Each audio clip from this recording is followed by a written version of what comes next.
Bienvenidos todos, bienvenidas todas y todos, compañeros, muchísimas gracias por acompañarnos en este 16º Taller Internacional. De manera muy particular a las autoridades que tienen una tarea tan exigente y que se han dado un tiempito para estar aquí presentes, pero también a los compañeros que nos acompañan viniendo desde tan lejos. Los unos desde las provincias, estamos viendo aquí compañeros desde las distintas provincias del país, estamos también conectados a través de algunas de las casas legislativas en buena parte de las 24 provincias y a través del internet, pero también de compañeros como Carlos que vienen cruzando el charco, ¿no? Vienen desde París, vienen desde otras partes del mundo a acompañarnos en este debate, en esta discusión. Como les decía, este es el 16º Taller Internacional que hemos realizado en este primer año de existencia de la Superintendencia, y quisiera empezar pidiéndoles que me acompañen en un agradecimiento y una felicitación a los compañeros de la Superintendencia que se han sacado el aire para lograr ese cometimiento. Un aplauso, por favor, para ellos.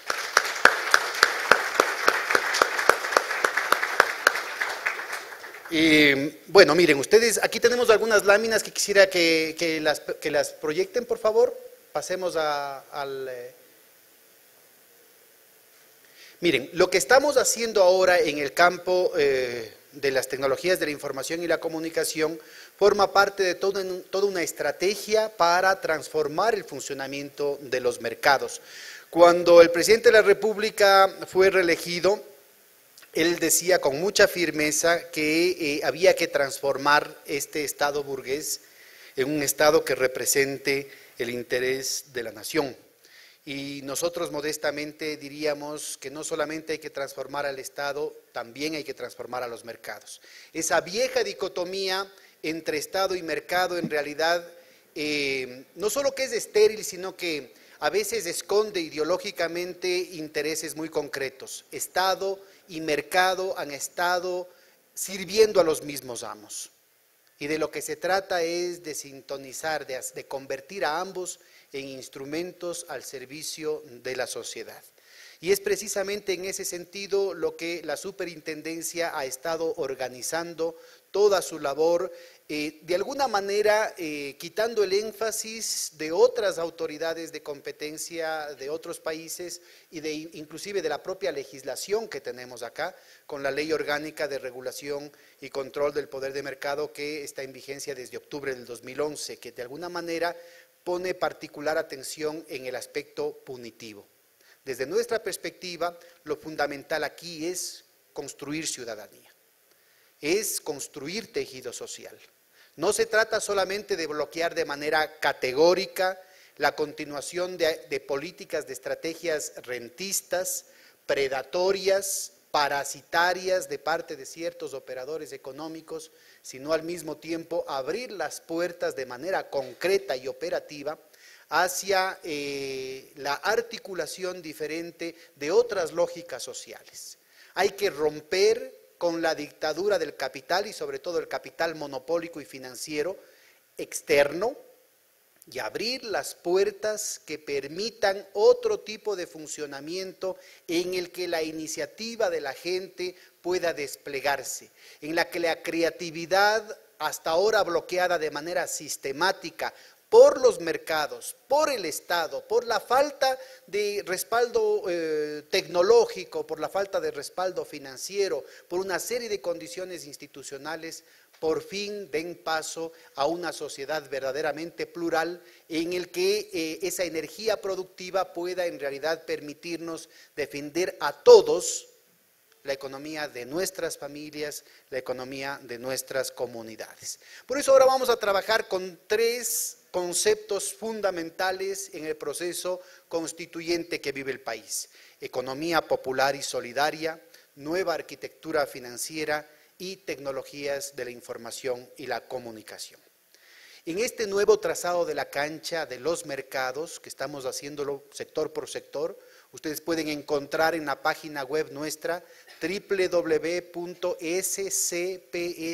estudios a 400 sectores de la economía ecuatoriana. Nosotros estamos poniendo un particular interés al tema de las tecnologías de la información y la comunicación por sus efectos de derrame, sus efectos sistémicos sobre el conjunto de los mercados. El objetivo siempre va a estar específicamente ligado a mejorar la intensidad de la competencia en el sector de las tecnologías de la información y la comunicación, permitiendo ampliar el acceso, la cobertura, el uso en toda la economía, en particular en la economía popular y solidaria, que ha sido la más relegada, la más huérfana de infraestructura, la más huérfana de atención a lo largo de los siglos. Esto está cambiando, pero todavía necesitamos hacer mucho, trabajar mucho conjuntamente. En primer lugar, tenemos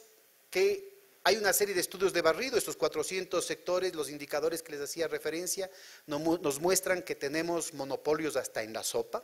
y por eso era importantísimo el poder seleccionar con los métodos científicos más adecuados en cuál de esos sectores podemos empezar a trabajar para poder tener un efecto sistémico, para poder tener efectos multiplicadores que realmente empiecen a redefinir el funcionamiento de los mercados. Y eso nos ha obligado a entrar en aspectos microeconómicos, mesoeconómicos y macroeconómicos que, como les decía, nos ponen de manera particular la prioridad sobre este tipo de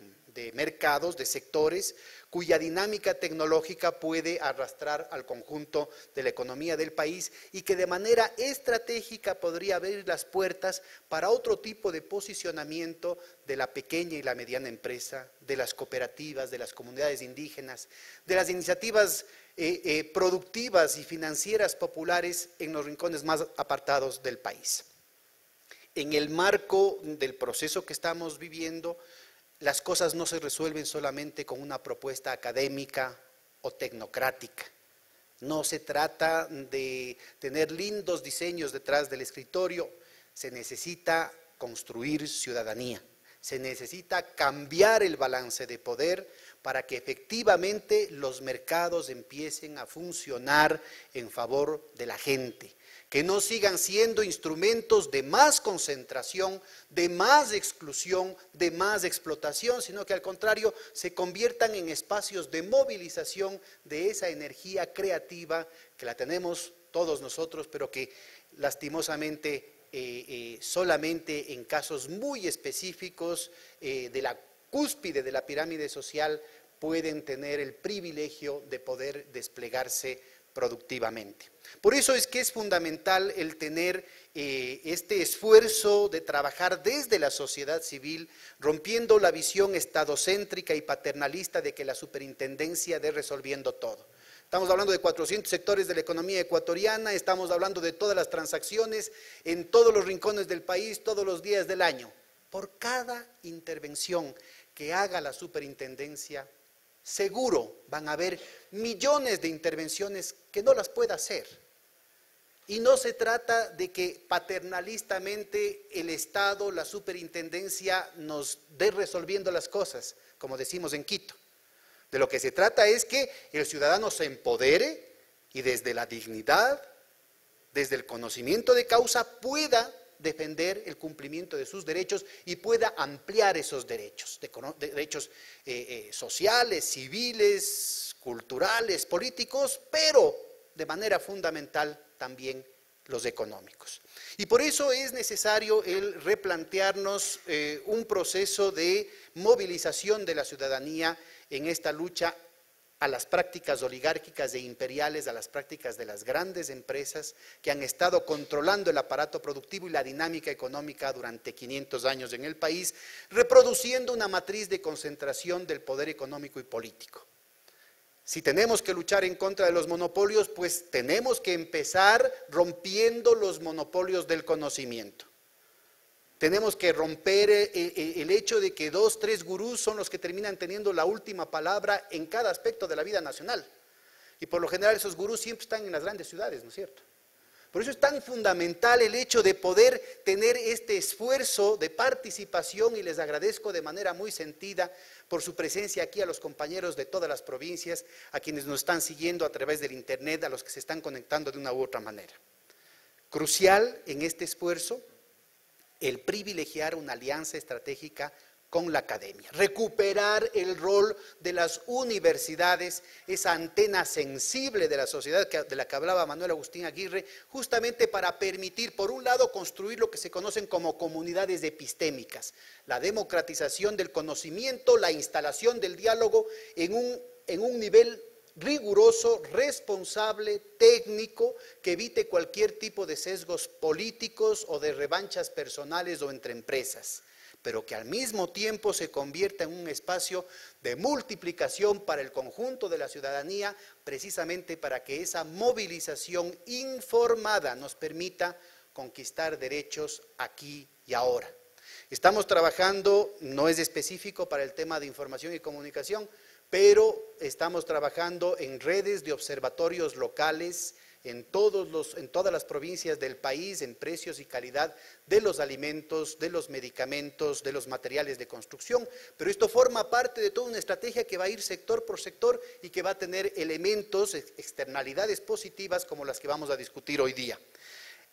Elementos fundamentales en este esfuerzo han sido estos talleres, que son espacios de diálogo. Han estado aquí más de 80 expertos de talla mundial, con la presencia de instancias del Ejecutivo, con la presencia de las universidades, con la presencia de la empresa, pero sobre todo con un énfasis particular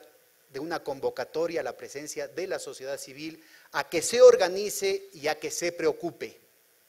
Es fundamental pasar luego de la preocupación a la ocupación.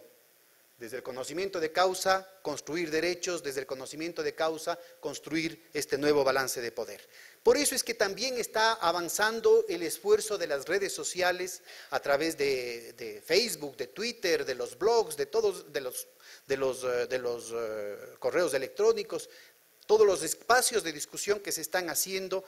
a nivel de las universidades, que por ejemplo continuaron el taller que tuvimos en enero en la Escuela Politécnica Nacional con la presencia de la Superintendencia de Telecomunicaciones, del Ministerio de Telecomunicaciones, del CONATEL en su conjunto, de la empresa también ligada. Luego empezamos a trabajar con las distintas escuelas politécnicas, las facultades, las ingenierías de telecomunicaciones, para ir desarrollando discusiones técnicas sobre aspectos específicos, porque no se trata de entrar a hachazos.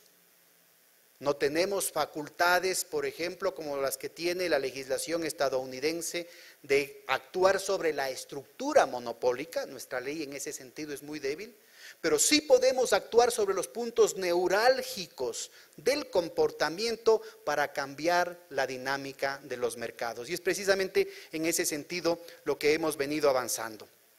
Muchos de los temas que les vamos a presentar ahorita de cómo se ha cambiado el trazado de la cancha surgen de esa discusión de consensos con Fabián, con Jaime, en ese momento con Rubén, ¿no es cierto?, las autoridades de ese momento, pero también en discusión con los colegios profesionales y con las universidades, sobre todo con las carreras ligadas al tema de las tecnologías de información y comunicación. Y esto lo estamos tratando de concretar ya con el financiamiento de líneas de investigación de largo aliento con las universidades,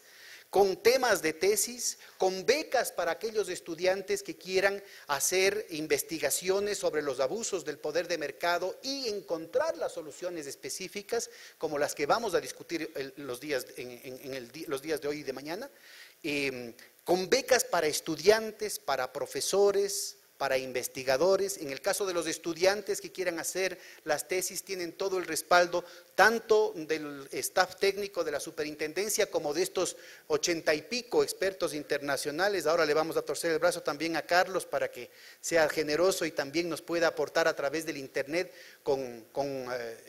recomendaciones, temas, bibliografía, para poder avanzar en estas discusiones. Si ustedes tienen parientes de cualquier carrera, en cualquier provincia del país, las becas están abiertas, se financian hasta $5,000, que incluyen $318 mensuales durante 6 meses,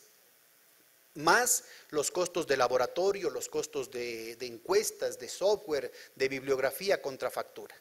Tenemos también la posibilidad de enviar al exterior para que se especialicen con un PhD, 4 años completos de especialización en el exterior, a profesores e investigadores desde cualquier carrera que nos ayuden a detectar las soluciones a los problemas del país en esta lucha en contra de los abusos de los monopolios. Podemos articular esto con el programa Prometeo, con los programas de pasantía, de manera de armar un tejido social en todos los rincones del país que nos sirva de interfase entre los esfuerzos que hace la superintendencia con lo que es nuestro objetivo fundamental, la movilización de la ciudadanía en cada uno de los campos, en cada uno de los terrenos, en cada uno de los mercados, en defensa de sus derechos. Y desde la perspectiva, y en este caso concreto, porque estamos haciendo lo mismo, con el mismo formato en los otros temas, en los otros sectores, en los otros mercados, desde las discusiones y las conclusiones de todos estos debates han aparecido medidas concretas como la suspensión de las cláusulas de exclusividad que resuelve la superintendencia en el mes de abril. Es decir, lo que estamos haciendo es que luego de investigar en cerca de 5.000 contratos se descubrió que como norma general, en contra del espíritu y la letra de la Ley Orgánica de Regulación del Control y Control del Poder de Mercado, los mejores sitios donde se instalan las antenas para la telefonía celular habían sido monopolizados, es decir, había un monopolio de esa infraestructura esencial que permitía tener la cobertura sobre una orografía tan rugosa como es la ecuatoriana. Desde abril esas cláusulas de exclusividad están suspendidas, lo cual permitiría que todos los operadores puedan renegociar para colocar sus instalaciones en los mejores sitios, reducir sus costos, reciclar sus otros artefactos hacia regiones y sectores que no han sido cubiertos hasta ahora. Es decir, si alguien se pone en la punta del cerro y con eso cubre el valle y no deja que ningún otro operador esté en la punta del cerro, los otros operadores tenían que poner no una, sino 5 o 6 antenas y nunca lograban la calidad de la señal de aquel que había monopolizado esa facilidad esencial. Desde la medida de abril, todos los operadores podrían poner su única antena en el sitio preciso, mejorar la calidad, ahorrar costos y reciclar las otras 4 o 5 antenas precisamente para cubrir las regiones más apartadas del país. Y también hemos avanzado con una serie de recomendaciones con el mismo objetivo, que incluyen, por ejemplo, la generalización del roaming nacional. Este es un tema que lo tienen en Bolivia por ley y que básicamente quiere decir que cada usuario, independientemente de con cuál operador trabaje, va a tener siempre acceso de manera automática a la mejor señal en ese momento y en ese lugar.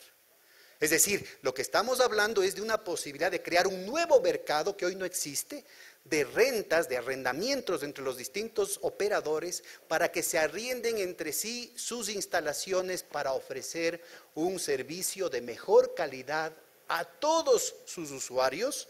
en los rincones más alejados del país. Y es en ese mismo sentido, ahí les vamos a repartir ese material, en el mismo sentido es que también hemos propuesto algo que lo discutimos con Fabián, ahorita acaba de salir, hace casi un año, en el marco de estas discusiones que las hicimos con el Ministerio de Telecomunicaciones, con Senatel, con las propias empresas privadas, con las escuelas politécnicas nacionales, que tiene que ver con la ampliación del mercado hacia los receptores de los bonos de solidaridad del Ecuador. Estamos hablando de 1.800.000 familias de las más pobres del país, de los sectores más vulnerables, en los rincones más apartados del país. Mire, les explico con detalle y avanzamos rápidamente porque me estoy tomando ya mucho tiempo. En el año 2010, sobre la base de la información del 2009, se declara que existe aquí un operador dominante que controlaba en ese entonces el 69% del mercado. Como les decía, a diferencia de la legislación estadounidense, que permitió, por ejemplo, dividir la empresa Bell, que era el monopolio hace 30 años, y que recién ahí hubo la posibilidad de que se despliegue toda la tecnología que estaba represada en materia de telefonía celular. Aquí en el Ecuador no podemos dividir una empresa, no podemos actuar sobre la estructura monopólica ya existente. Y vean ustedes, en estos gráficos se ve el operador Conecel, ¿no? Que tiene en la barra roja la porción de mercado más grande, luego está Otecel con la línea, con la barra verde, y la empresa estatal CNT. Básicamente, para los que no conozcan los detalles, estamos hablando de Claro, Movistar y CNT Alegro, ¿no? Entonces, esta estructura de mercado define, como ustedes pueden ver en el panel de su izquierda, una de las condiciones de concentración más altas en este mercado en todo el mundo. Somos el segundo solo después de Filipinas. Y esa concentración del mercado genera una situación, una dinámica de la competencia que es muy poco saludable, y más aún cuando existen retos tecnológicos inmediatos. No estoy refiriéndome a los próximos años, me estoy refiriendo a los próximos pocos meses, ligados precisamente al tema de 4G, al nuevo rango de espectro, al tema de banda ancha, al tema del internet, al tema de la telefonía de datos, antes que la telefonía de voz, porque ahora sabemos que a través de Skype o a través de otros mecanismos del internet podemos llamar por teléfono a nuestros familiares, inclusive afuera, y nos sale mucho más barato que llamar por teléfono, inclusive desde una caseta, ¿no es cierto?, una cabina telefónica. Entonces, estos elementos abren la posibilidad de poner lo mejor de la tecnología disponible al alcance de los sectores más vulnerables, los receptores del bono de desarrollo humano. Básicamente de lo que estamos hablando es de que puedan canjear a voluntad, no es obligatorio, entre 3 y 5 dólares con distintas promociones, los receptores del bono de desarrollo humano, del bono para las personas con capacidades especiales y de los adultos mayores, puedan canjearlo por una promoción, pero que esta promoción básicamente esté orientada a aquellos operadores que no son el operador dominante, de manera de balancear el mercado y promover una mayor competencia, una mayor disputa por ofrecer mejor calidad del servicio a mejores precios hacia un mercado que hasta entonces había sido marginal, hasta entonces había sido descuidado por parte de las grandes empresas, que es el mercado de los sectores más pobres del país. Y ha dado resultado. Mire, es solamente una sugerencia, es solamente una recomendación en el marco de este nuevo trazado de la cancha, y ya van a ver ustedes, van a presentarse acá los distintos operadores, Claro, Movistar, CNT, van a discutir cuáles son sus propuestas, y alguno de ellos ya ha planteado que tenemos que trabajar por una tarifa social. Ya otro de ellos ya está preparando propuestas para el gobierno, está preparando propuestas para empezar a moverse precisamente generando mejores posibilidades para los sectores más pobres del país. Esto tiene una consecuencia geográfica fundamental. Esta diferente ocupación del mercado, de la geografía nacional, tiene un denominador común. A pesar de los esfuerzos que han tenido sobre todo ciertos operadores privados, hay rincones de la geografía nuestra, ahora que estamos recorriendo los distintos cantones del país, vinimos hace unas 3 semanas recorriendo la frontera sur, la calidad de la señal deja mucho que desear, muchísimo que desear. Con estos elementos, roaming nacional, el tema de las antenas que les mencionaba y esta nueva dinámica en un mercado que hasta ahora no había sido tomado en cuenta, se están creando los incentivos para que mejore la calidad en todo el territorio nacional y que se acabe con la exclusión estructural hacia los sectores de los rincones más alejados, lo cual reproduce 500 años de historia de asimetrías, 500 años de historia de exclusión, 500 años de discriminaciones. Por eso es tan importante el discutir con detalle esto, porque esto tiene una serie de consecuencias en la forma de operación de los mercados. Del mercado específico de la telefonía celular, como vamos a hablar, como van a hablar ustedes a lo largo de estas 2 jornadas, pero también va a transformar el conjunto de los mercados, como fue la propuesta que las discutimos en el Banco Central del Ecuador hace ya 13, 14 años. Ya en el año 2001, esta se convirtió, la nueva arquitectura financiera doméstica, la red de redes, se convirtió en una propuesta oficial del Banco Central del Ecuador. Recuerden eso, en los peores años del neoliberalismo, funcionarios del Banco Central, aprendiendo de lo que había sido la experiencia de ustedes, construyendo cajas de ahorro, cooperativas, bancos comunales, desde la sociedad civil, cuando los bancos de cuello y corbata, los que entre comillas sí sabían, se estaban desplomando, aprendiendo de ustedes, funcionarios del Banco Central, en el peor momento del neoliberalismo, acababa de introducirse la dolarización después del salvataje bancario gigantesco que se hizo en el país, puso como política oficial la nueva arquitectura financiera doméstica. Y una de las consecuencias es precisamente transformar la geografía de la discriminación geográfica, la geografía de la discriminación social que ha estado imperando también en el campo de las tecnologías de la información y la comunicación. Esto tiene un efecto fundamental en la lógica, en la dinámica de la competencia entre los distintos operadores. Vean ustedes, si ustedes se ponen a ver, a nivel global, les decía, veíamos las barras, ¿no es cierto?, de que había un operador dominante, pero a nivel de cada una de las provincias y peor a nivel de cada uno de los cantones, ese operador dominante u otro operador se convierte en monopólico. Y por tanto, las personas, los ciudadanos estamos prisioneros, somos un mercado cautivo, controlado por un solo operador y estamos sujetos a hacer lo que les dé la gana. Si están con ganas de ofrecer un buen servicio, muchas gracias, y si no, salados. Esas son las cosas que la Superintendencia de Control del Poder de Mercado está llamada a solucionar. Por eso para nosotros es fundamental esta iniciativa de ampliar la participación con ese 1.800.000 familias que hoy por hoy tienen un acceso limitado al mercado o que hoy por hoy tienen una relación con los operadores tremendamente restringida por estas condiciones de cuasi monopolio que se dan a nivel local.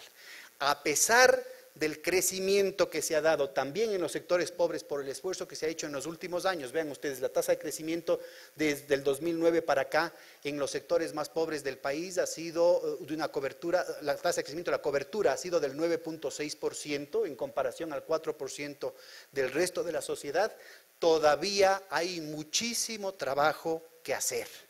Esto forma parte de un esfuerzo tanto del sector privado como de las políticas del gobierno, pero necesitamos dar un salto cualitativo como esta propuesta estructural que estamos haciendo en torno a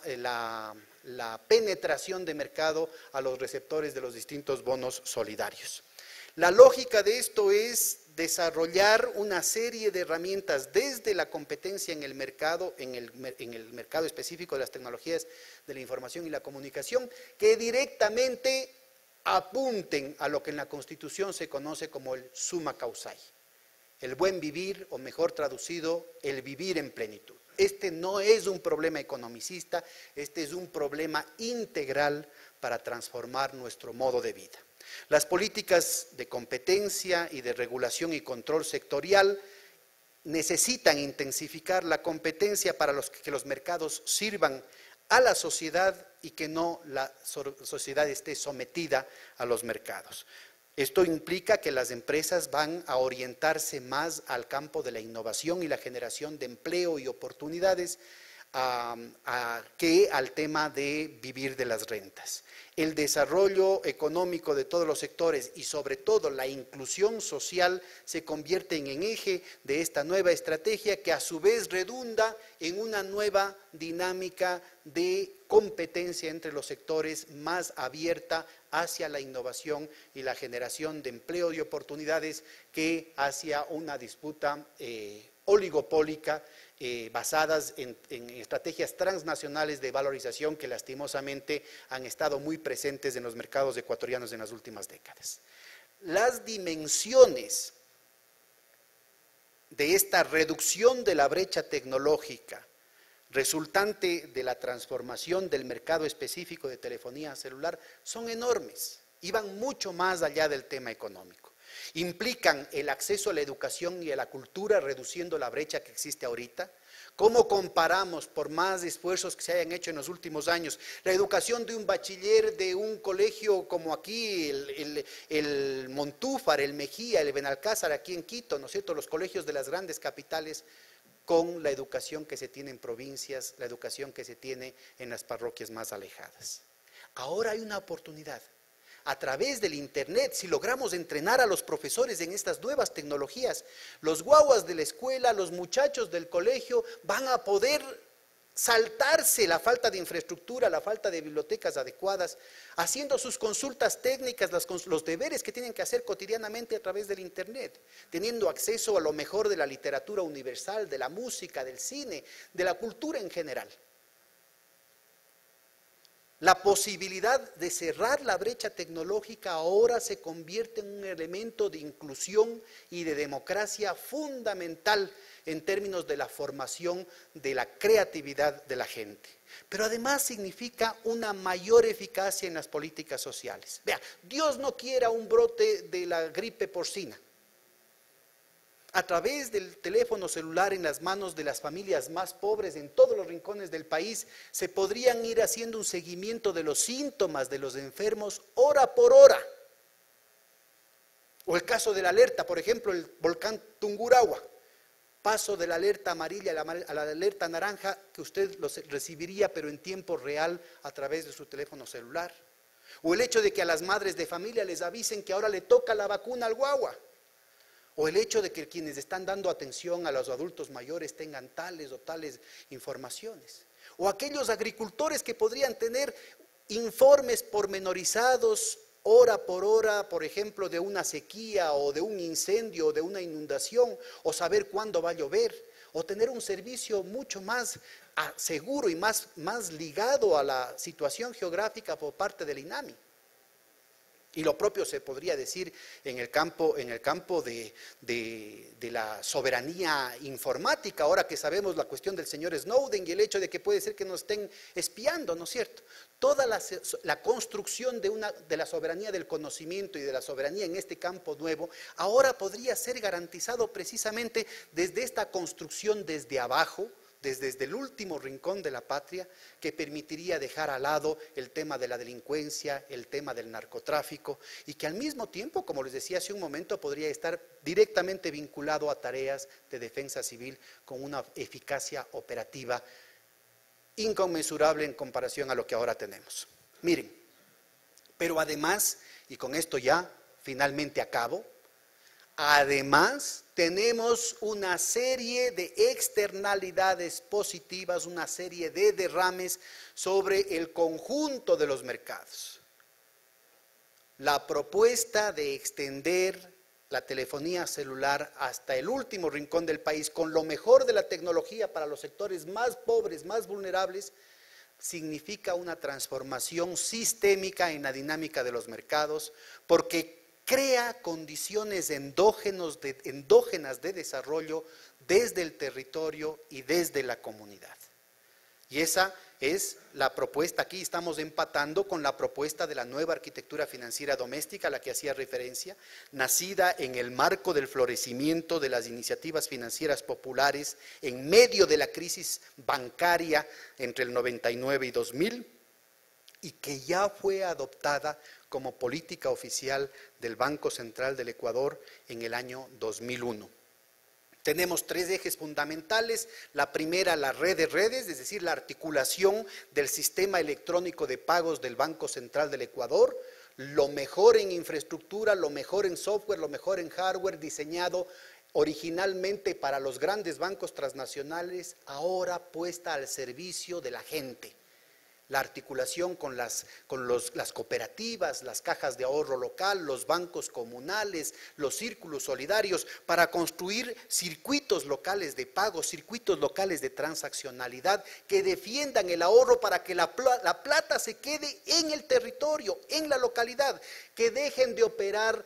bajo distintos mecanismos, esas aspiradoras que se llevan nuestro ahorro, que se llevan nuestra liquidez y que terminan en las grandes ciudades y que ni siquiera se quedan en Quito, Guayaquil o Cuenca, sino que terminan en Miami o en las Bahamas, ¿no es cierto?, por la operación de los grandes bancos.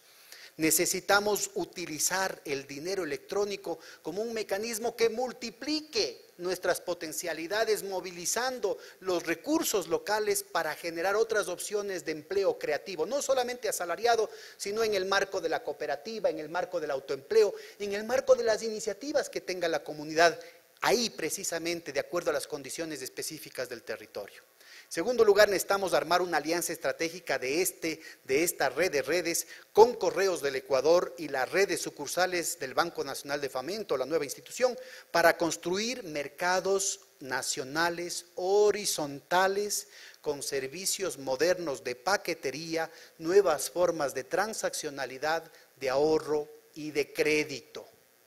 Que deje de ser el único destino a través de los intermediarios, la gran ciudad, la gran capital, y que empiecen a haber transacciones seguras, con un riesgo mínimo, efectivas y rentables, qué sé yo, entre San Miguel de Chimbo y Zumba, entre el Tena y Santa Elena, entre San Lorenzo y Gualaceo, ¿por qué no?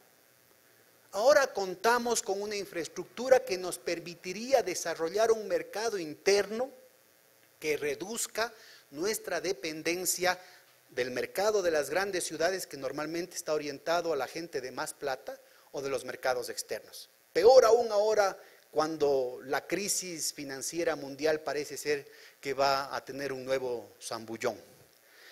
En tercer lugar, necesitamos ligar esto a una réplica fractal a nivel microrregional de algo que ya viene operando desde el año 2010, el SUCRE, el Sistema Unitario de Compensación Regional. A pesar de todas las calumnias, a pesar de los poderosos intereses empeñados en destruir este sistema, la muestra de que la articulación de los sistemas electrónicos de pago de los bancos centrales pueden cambiar de manera enorme los costos y los riesgos de las transacciones está ya presente entre los países del ALBA. Si logramos establecer ese respaldo para las transacciones internas aquí en el país y eventualmente ligar esto en la apertura de mercados subregionales hacia Venezuela, hacia Nicaragua, hacia Bolivia, hacia Cuba, pero luego hacia Uruguay, hacia Argentina, hacia Brasil, hacia Chile, México, Perú, en fin, estamos planteándonos un nuevo horizonte de integración latinoamericana. No el horizonte de la integración comandada solamente por las transnacionales y las grandes empresas, sino un horizonte en el que la pequeña, la mediana empresa, las cooperativas, el autoempleo tengan distintas alternativas donde movilizar su capacidad productiva, donde generar comunicación entre los pueblos. El SUCRE hoy por hoy está funcionando simplemente como una conexión entre los bancos centrales de los países involucrados, eliminando intermediarios, reduciendo costos, reduciendo trámites, reduciendo riesgos. Está operando en lo más elemental del diseño. Pero a lo que ahorita existe es muy fácil incorporar sin mayores cambios ni tecnológicos ni legales, por ejemplo, la eliminación del crédito documentario, las cartas de crédito que exigen cuando uno hace exportaciones para evitar el riesgo de que no le paguen.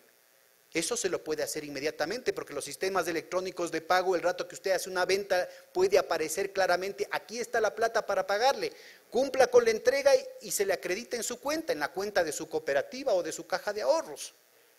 Si a eso le sumamos la posibilidad de armar sistemas de garantías y retrogarantías, seguros de exportación, seguros de comercialización, mecanismos de redescuento, de factoring, mecanismos de reporto que van a abrir las posibilidades de liquidez para la pequeña y la mediana empresa, para las cooperativas. La posibilidad de armar con el Banco de Fomento o el que corresponda mecanismos y programas de crédito de capital de trabajo y de crédito de fomento, yo creo que estamos generando un paquete poderosísimo que va a transformar de manera sustantiva las formas como la economía popular y solidaria ha estado haciendo negocios hasta ahora. Muchísimas gracias, compañeros. Ojalá estas 2 jornadas sean de mucha utilidad para ustedes. Buenos días.